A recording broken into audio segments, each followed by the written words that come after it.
A billionaire father, lost in his own success, watches a humble waitress crawl on the cafe floor beside his silent son, and in that moment, everything he thought he knew about love, parenting, and purpose begins to change forever. AI platforms ever built. People saw him as a visionary, a genius. But behind all the success, there was a side of Edward that no one really understood.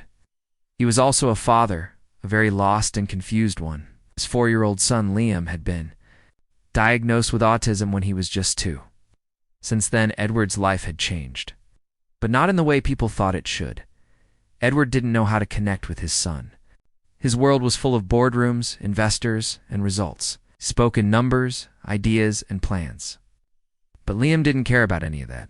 He didn't talk much. He didn't smile when people greeted him. He didn't laugh at cartoons like other children. He made soft humming sounds and preferred to lie on the floor rather than sit on a chair. He didn't like noise, crowds, or surprises. He almost never made eye contact, not even with his father. It was a quiet Thursday afternoon. When Edward decided to step away from his office and take Liam out for lunch, his assistant had recommended a small cafe in the city, not fancy, not crowded, just peaceful. That's what Liam needed. Peace. Edward didn't argue. He picked up his son from his private therapy session and drove to the cafe in silence. Liam sat in the back seat, clutching a small rubber toy in his hands, rocking gently and humming to himself. The cafe was small and warm, with wooden tables and soft music playing in the background. A few families sat around chatting quietly. There was a couple in the corner, an old man reading a newspaper, and a mother with her baby by the window. It was calm, just what Edward had hoped for. As they entered, the waitress greeted them with a kind smile. Her name tag read Jenna. She had light brown hair tied in a messy ponytail and soft eyes that immediately noticed the child hiding behind his father's leg. She smiled gently at Liam and then looked up at Edward. "Table 4. 2?" she asked. Edward nodded. She led them to a corner booth with plenty of space. Edward thanked her and helped Liam take off his coat. But Liam didn't want to sit. The moment Edward tried to guide him into the seat, Liam slipped away, dropped to the floor, and began crawling on his hands and knees, humming quietly. Stayed low, pushing his toy in front of him, completely in his own world.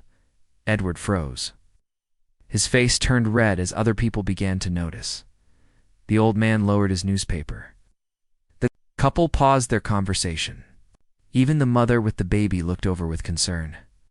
Edward could feel the judgment in their eyes, those familiar stares he'd seen so many times in public. He bent down and tried to gently lift Liam. "Come on, buddy, sit with me, please," he whispered. But Liam didn't respond. He jerked away and started crawling under the table. Edward sighed, running a hand through his hair. He felt helpless. He wished his wife were still alive. She had always been better, with Liam more patient, more gentle. But she had died in a car accident 2 years ago, and since then, it had been just the two of them. Suddenly, Jenna reappeared at their table, holding 2 menus. She glanced down, saw Liam on the floor, and did something completely unexpected. She knelt down slowly, lowering herself to the floor until she was at Liam's eye level. Then she smiled, not a forced smile, but a real one. She placed the menus on the table and said softly, "Hey there, little explorer. What are you searching for under there?" Liam didn't answer. He kept crawling, pushing his toy along. But he didn't seem afraid of her. He didn't try to move away. Edward blinked, surprised. "You don't mind?" he asked awkwardly. Jenna looked up at him. "Not at all. He's not hurting anyone. Sometimes the floor is more comfortable than a chair." Edward was speechless. No one had ever said that before. Most waiters just stood there uncomfortably or gave him that polite but judging look. She stayed down on the floor, watching Liam calmly. "He's autistic," Edward said, almost as a warning, as if trying to explain away his son's behavior. Jenna nodded. "I figured. My little brother was too. Used to do the same think roll. Around and hum like that. He didn't like sitting either. The floor was his adventure zone." Edward stared at her, something shifting in his chest. For the first time, he didn't feel like he had to apologize for his son. Jenna stayed crouched for another minute, then stood up slowly. "Take your time. she said gently. There's no rush. She left them alone, walking off to serve. Another table. Edward watched her go, still stunned. He sat down and waited, unsure of what to do. Liam was still crawling, now under their table, pushing his toy car and humming softly.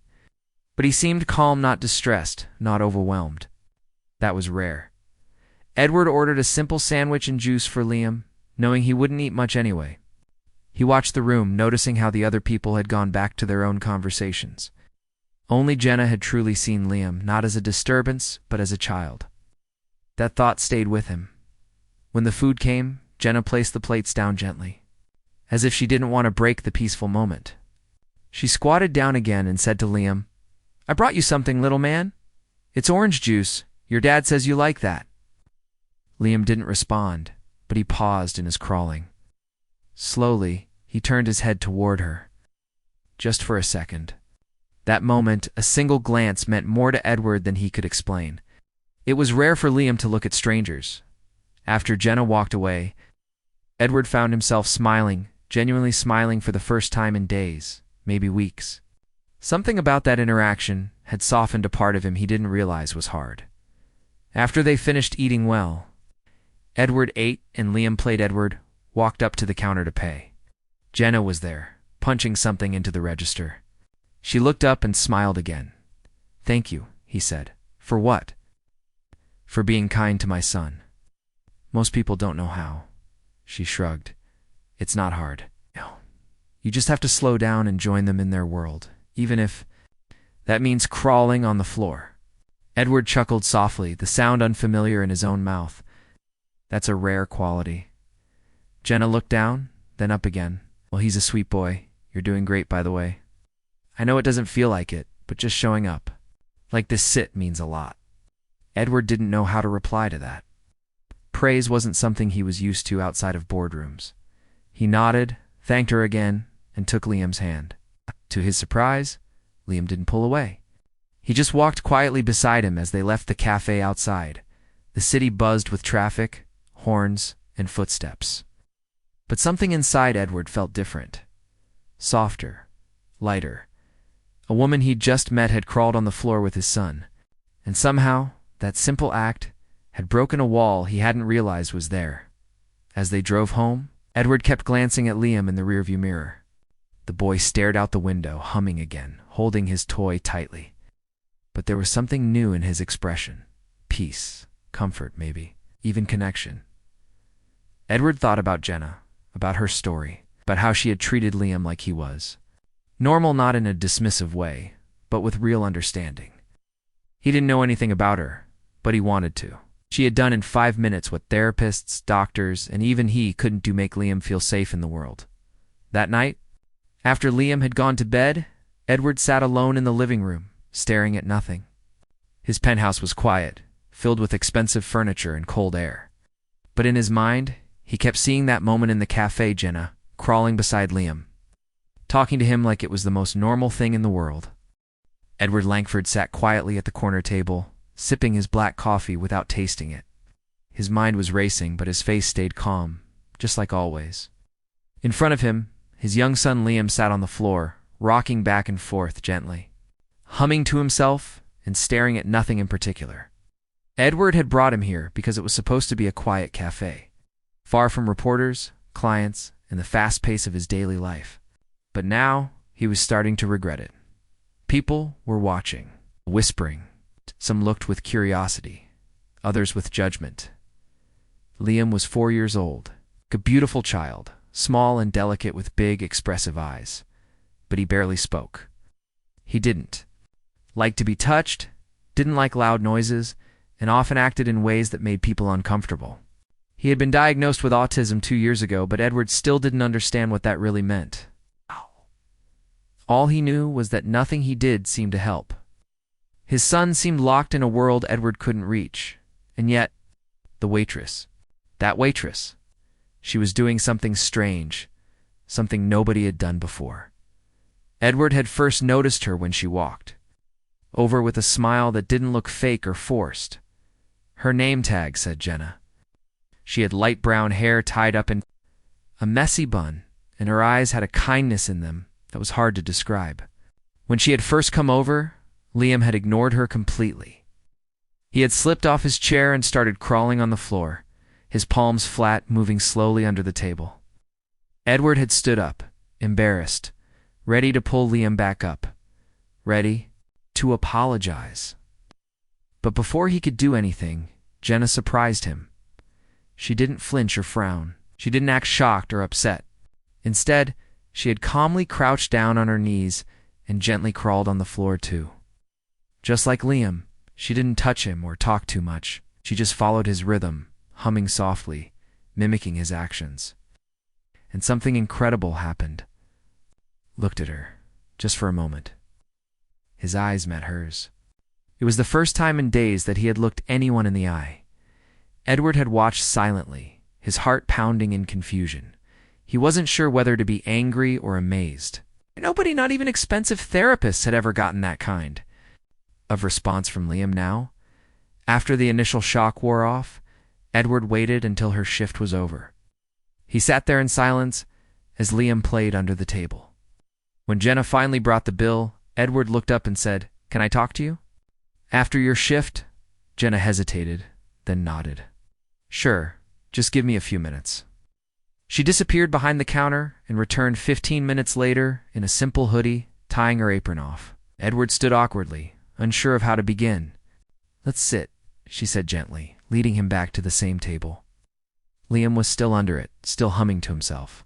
"You work here full-time?" Edward asked, his voice careful. "Yeah," Jenna replied. "Double shifts most days. It pays the bills, you... ... Knew how to handle him, my son? You didn't even ask questions. You just got on the floor." "Why?" Jenna smiled, but it was a sad kind of smile, because I used to do the same thing with my little brother. He was a lot like your son, non-verbal, sensitive to sound. I didn't like to be touched. When I was 10 and he was 6, I realized the only way to be with him was to enter his world instead of forcing him into mine. So I crawled on the floor. Too. Just like that. Edward sat back, stunned. "You had a brother like Liam had," she said quietly. "He passed away 3 years ago. Seizure in his sleep. He was only 13. Edward didn't know what to say. He wasn't used to being silent. But her words hit him in a way that nothing had before. This woman, this waitress, understood something he couldn't explain. She had lived it. "I'm sorry," he said after a long pause. Jenna nodded, "Thanks. It was hard. It still is. But what helps is knowing that I got to love him the way he needed, not the way I thought he should be."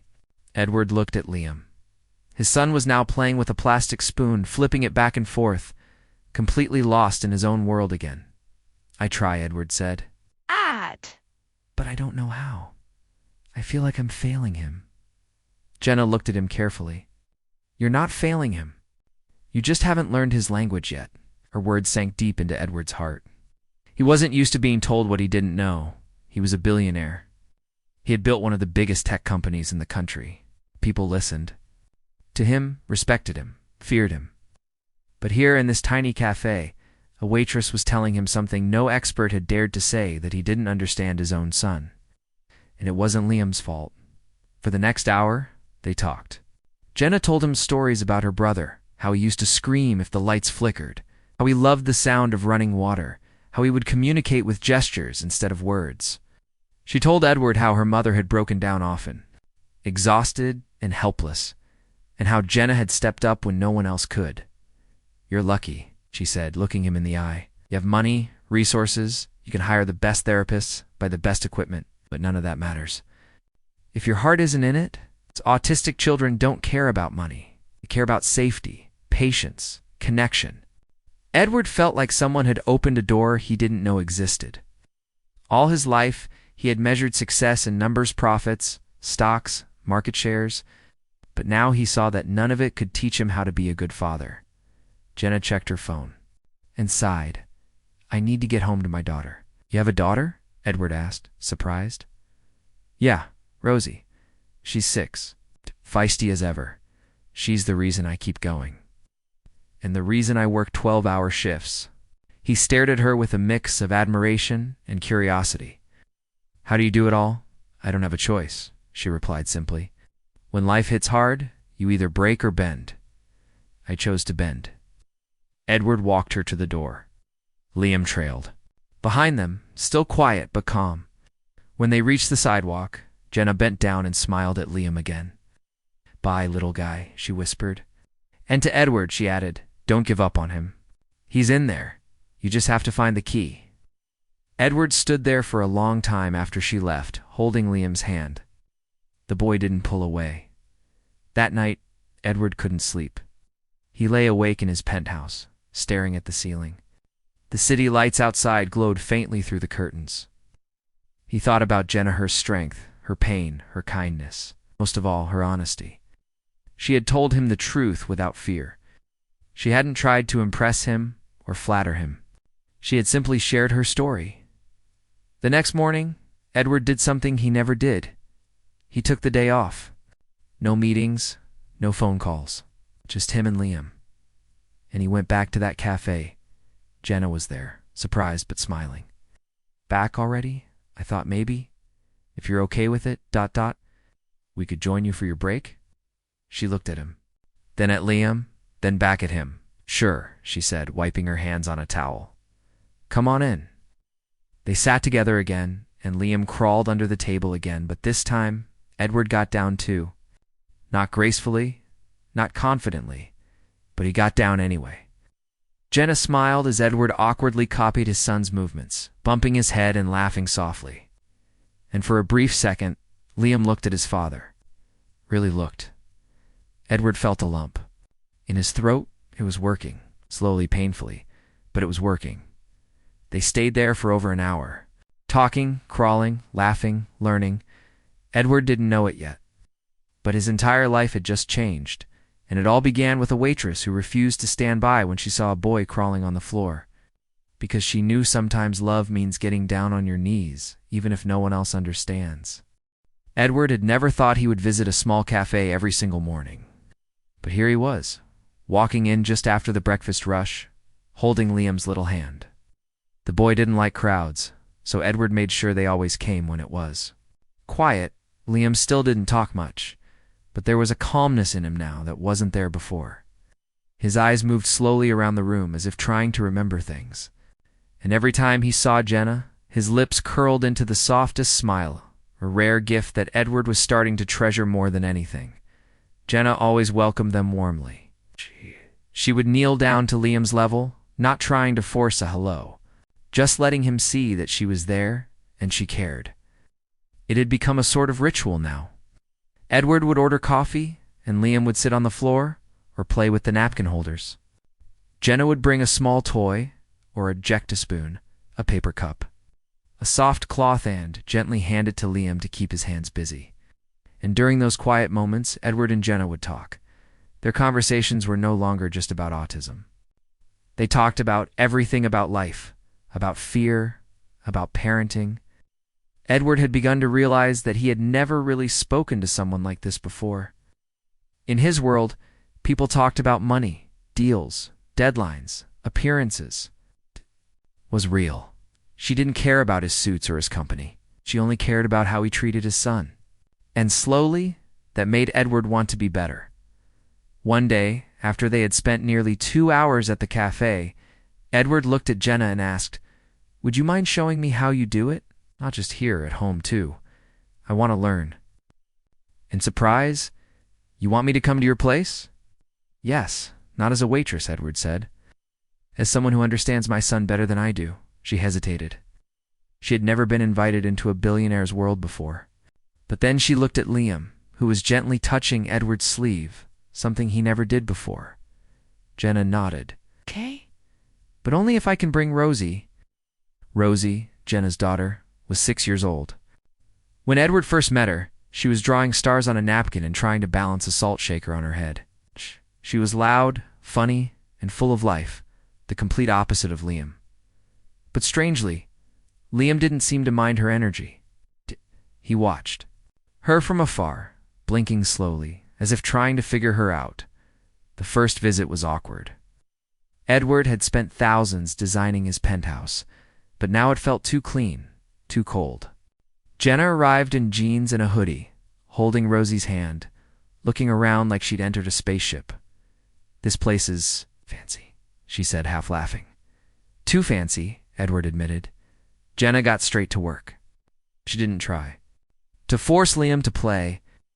Instead, she laid out soft rugs in the living room, lowered the lights a bit, and asked Edward to sit on the floor with them.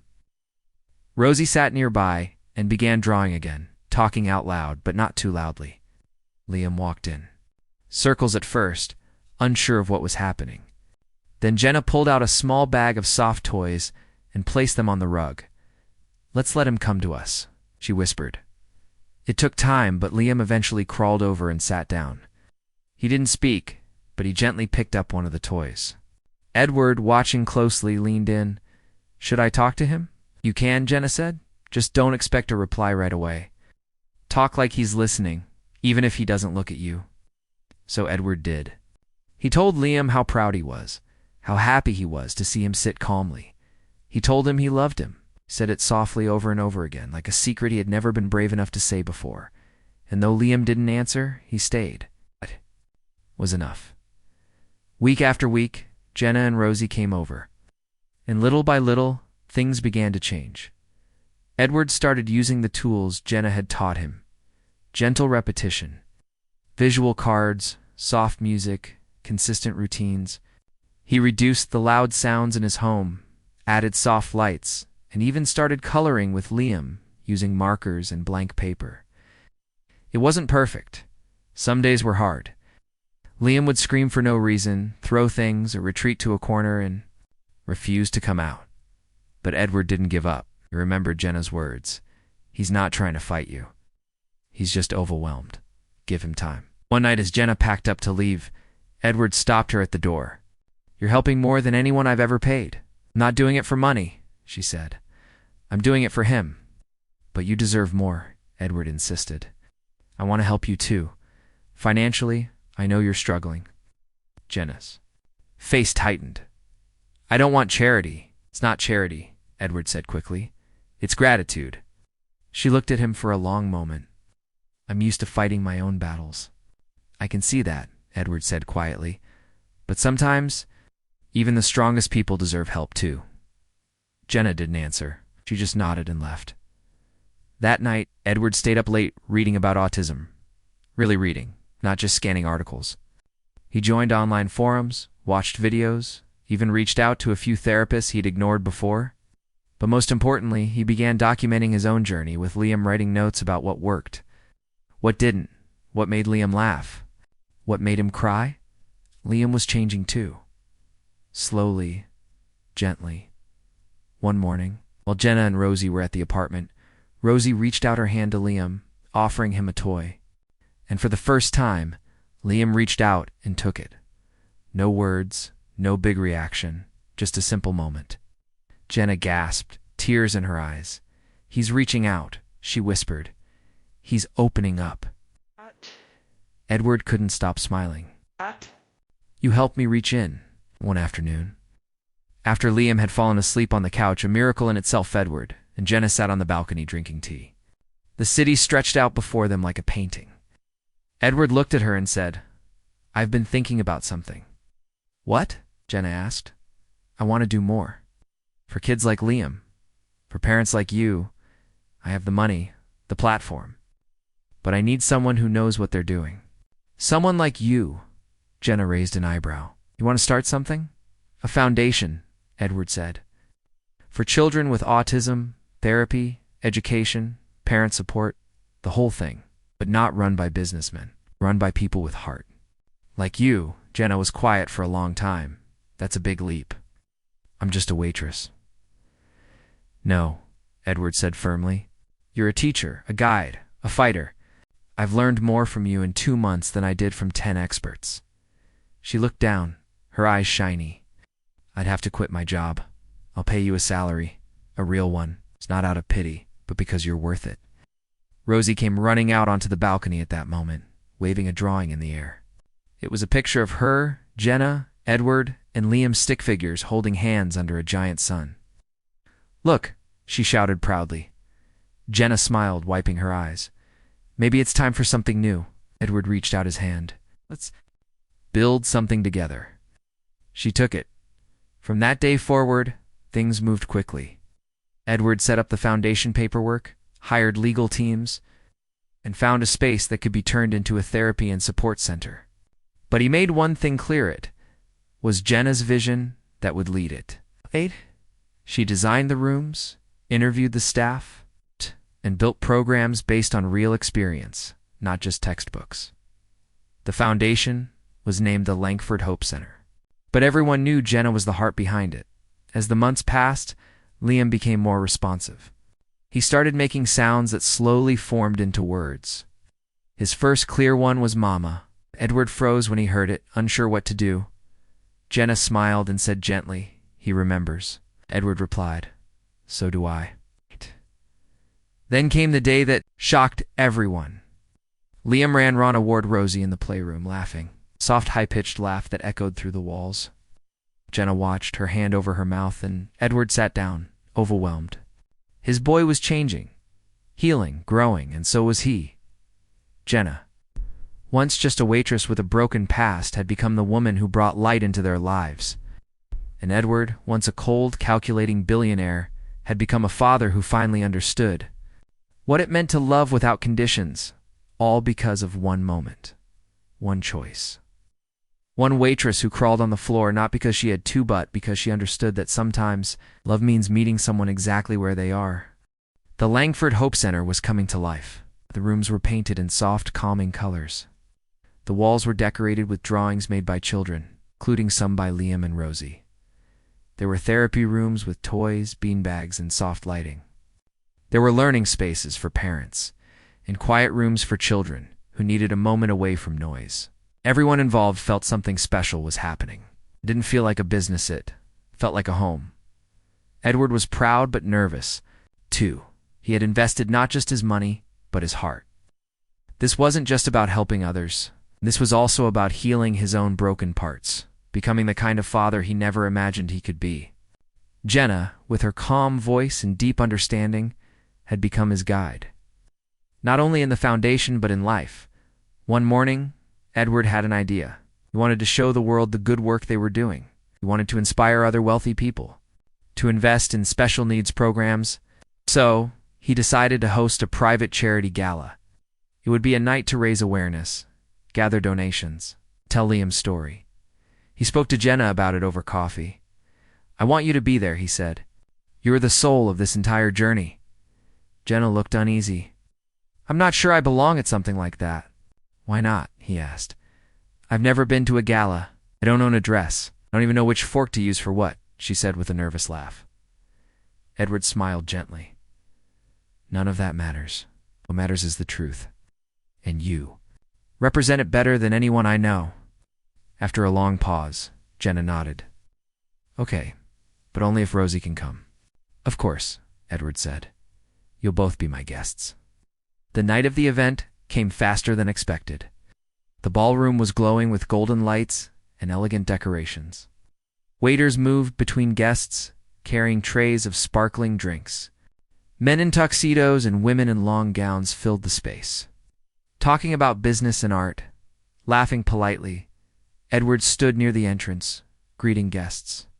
He wore a dark suit, simple but powerful, kept glancing at the door, waiting. Then he saw them. Jenna had chosen a simple navy blue dress that fit her like it was made for her. Her hair was tied back, and she wore no jewelry except a silver bracelet Rosie had made from beads. Rosie, in a pink dress and white shoes, walked in proudly beside her mother. Holding her hand tightly, Edward couldn't stop staring. He walked toward them and smiled. "You look beautiful." Jenna blushed slightly. "I feel like I'm pretending to be someone else." "You're perfect just the way you are," Edward replied. They entered together, and at first everything seemed fine, but Jenna quickly realized that this world was very different from the cafe in the center. People stared, some whispered. One woman smiled too politely and said, "Oh, how wonderful of Edward to bring his little project along." Jenna stiffened, trying to keep her face calm. She led Rosie to a table and sat down. Edward noticed something was wrong, but before he could ask, one of his old business associates approached. "Edward," the man said loudly, clapping him on the back. "Good to see you. And who is this?" "This is Jenna," Edward replied. "She's the co-founder of the foundation." The man raised an eyebrow. "Co-founder? Impressive. From waitress to the big leagues, huh?" Oh. The words were meant as a joke, but they hit like a slap. Jenna stood up. "Excuse me," she said, grabbing Rosie's hand. "We're leaving." Edward followed her out, his heart racing. "Jenna, wait." She turned to him outside the ballroom, eyes blazing with hurt. "I told you I didn't belong here, and you just proved it." "I didn't say anything," Edward said, confused and desperate. "You didn't have to. Look around, Edward. These people don't respect me. They think I'm some charity case you dragged out for show. And maybe, maybe, I started believing I deserved to be here. Now I see I don't." Edward was silent. The pain in her voice cut deep. He had tried to bring her into his world, but he hadn't protected her from it. "I'm sorry," he whispered. Jenna looked away. "Do you know why I was okay with being a waitress? Because I knew where I stood. Oh, no one looked at me like I was pretending to be someone else. No one made me feel like a mistake." "You're not a mistake," Edward said firmly. "You're the best thing that's ever happened to me." "And to Liam?" She shook her head. "I need time." She walked away, Rosie quietly following behind. The next few days were quiet. Jenna didn't return his messages. She didn't come. To the center, Edward felt lost. Liam noticed the change too. He became restless again, confused by the sudden absence of the one person who always made things feel safe. Edward sat in his office one night, looking at the drawing Rosie had made stick, figures holding hands under the sun. He thought about everything Jenna had done, the hours she spent helping Liam, the patience she showed, the love she gave. And he realized something painful. He had never really told her what she meant to him, not just as Liam's helper or the foundation's heart, but to him. He got into his car and drove to her apartment. It was small, tucked between old buildings, with a cracked porch and peeling paint. He knocked on the door, heart pounding. Jenna opened it slowly, surprised to see him. "I know I should have called," Edward said. "But I couldn't wait." She stepped aside, letting him in. Rosie peeked out from the hallway, then went back to her room. "I was wrong," Edward said. "I brought you into my world, but I didn't stand beside you when it mattered. I let them look down on you, and I didn't stop them." Jenna stayed quiet, her eyes watching him carefully. "I don't care what those people think," Edward continued. "I care about what you think, about what Liam thinks. You changed our lives. You brought love back into a place that was cold and empty. I never said thank you, not properly." He reached into his coat pocket and pulled out a folded piece of paper. "Liam made this, with my help. It's the first time he's ever drawn anything for someone." He handed her the paper. It was a simple crayon drawing Liam, Jenna, and Edward standing together under a rainbow. In shaky letters it said, "Thank you, Jenna." Jenna's hands shook as she held it. Tears slipped down her cheeks. "I don't want to go back to life without you," Edward said. "I don't want Liam to either." She sat down slowly. "Think I'm strong, but I'm not." That night at the gala, I felt like I was back in school again, poor, unnoticed, unwanted. Edward knelt beside her. "You don't need to be strong all the time. You just need to be you. That's enough. It's more than enough." They sat there for a long time, no words, just silence and understanding. The next morning, Jenna returned to the center. Everyone welcomed her with warm smiles. Liam ran to her, wrapped his arms around her legs, made a sound something like a laugh, something like a word. Edward watched from across the room, his eyes full of quiet pride. They were back together, not just as a team, but as a family. And, though the world outside didn't always understand them, inside that little center, they had created something beautiful. A space where no one had to pretend, where kindness ruled, and where healing began, not with medicine, but with love. Time moved forward gently, yet steadily. The Langford Hope Center had grown beyond anyone's expectations. What had started as a small idea, billionaire father wanting to help his son and others, like him, had become a beacon of hope for families struggling with autism. The center was filled with laughter, soft music, quiet conversations, and the warmth of people who truly cared. Edward found himself no longer defined by his fortune or business empire, but by his role as a father and partner in this mission. He had learned lessons that no boardroom meeting could teach, lessons of patience, empathy, and humility. Jenna, once a waitress, had become a leader, an expert, a voice for those who felt unheard. Liam was changing too. The boy who had once hidden inside himself was now exploring the world around him with curiosity. His words, once scarce and unclear, were becoming clearer, and his smiles brighter. He had even started to speak short sentences, though sometimes softly and slowly. Each word was a victory. One afternoon, as Edward and Jenna sat together in the garden behind the center, they watched Liam and Rosie playing. Rosie was chasing bubbles with a carefree laugh, and Liam was crawling after her, trying to catch one.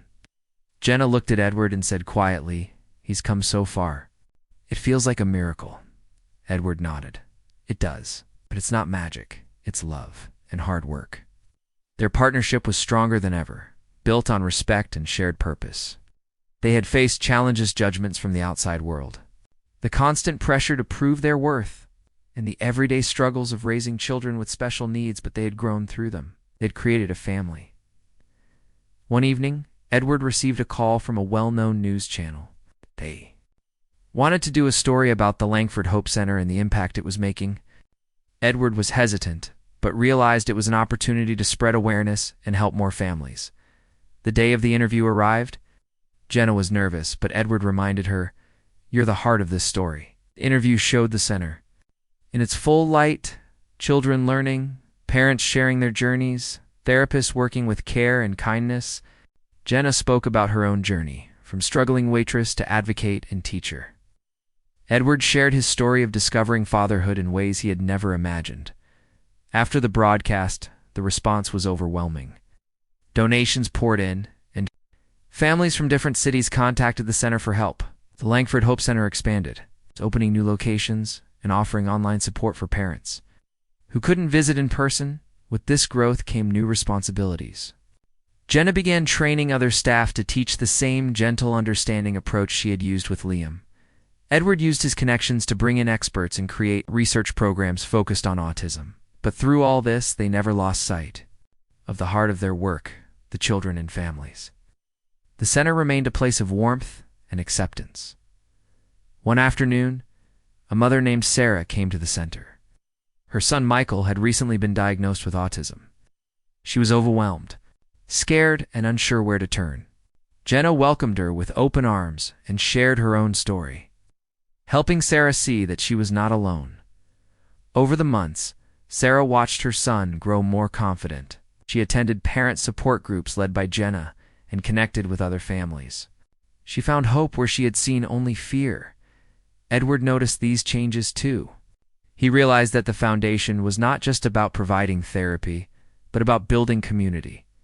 One day, as he was working late in his office at the center, Jenna came in carrying a small box. "I have something for you," she said with a smile. Edward opened it to find a scrapbook filled with photos, letters, and drawings from the children and parents. There were pictures of Liam and Rosie playing, thank you notes from families, and even a few newspaper clippings about the center's success. "It's a reminder," Jenna said softly, "of how far we've come." Edward felt a lump in his throat. He looked at Jenna, grateful for the journey they had taken together. "Thank you," he said simply. Months later, on Liam's 7th birthday, the center hosted a special celebration. Families gathered to honor their children's milestones. There were balloons, cake, and music. Liam, usually shy, surprised everyone by standing up to blow out his candles with Rosie cheering beside him. Edward hugged Jenna tightly. "Look at him. He's shining." Jenna smiled. "So are we." As the years went by, the Langford Hope Center became a symbol of hope, love, and transformation. Edward and Jenna's story inspired many. But more importantly, they had built a family one where love was the foundation, and every child's potential was celebrated. Edward often thought back to the day he first saw Jenna crawling on the floor with Liam. At that moment, everything had changed. It's not just for his son, but for himself. He had learned that true wealth was not measured in money, but in the strength of the heart, and in that strength, they found a future brighter than anyone had dared to imagine.